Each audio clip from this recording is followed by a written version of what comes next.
တက်မှာတစ်ခါပဲရတဲ့ခွင့်ရင်းနဲ့မင်းကငါချစ်တယ်ဒါဟာဝတ်ကြွေးတစ်ခုဆိုရင်ဟဲဒီဝတ်ကြွေးကငါကြည်နေတယ်ဘယ်နှဖျားကပဲစီခိုင်းပါစေဘဝမှာတစ်ခါပဲရွေးချယ်ခွင့်ရှိရင်မင်းရှိရရက်ကိုငါရွေးမယ်ငါရဲ့ရွေးချယ်မှုလွမ်းမခဲ့ရင်ကဘာကြီးကပြောင်းလဲခဲ့ရင်မြစ်တာတရားကကြောသားရင်သာခွဲခြားခဲ့ရင်ငါတို့ဟာမစုံနိုင်တဲ့မြင်းဖြောင်းတဲ့ကြောင်ဖြစ်ခဲ့ရင်နောက်လည်းမရှိပဲငါရှင်းတတ်နိုင်တယ်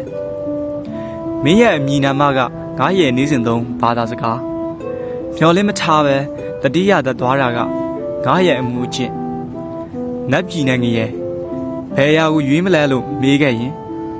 မင်းဘယ်မှာရှိမလဲလို့ငါရင်မေးမယ်ဘဝမှာတစ်ခါပဲချစ်ခွင့်ရမယ်ဆိုတသက်မှာတယောက်ပဲချစ်ခဲ့ရမယ်ဆိုကဘာကြီးကပြောင်းလဲခဲ့မယ်ဆိုမင်းကိုချစ်တဲ့စိတ်ကဘယ်ခါမှမပြောင်းလဲပါဘူး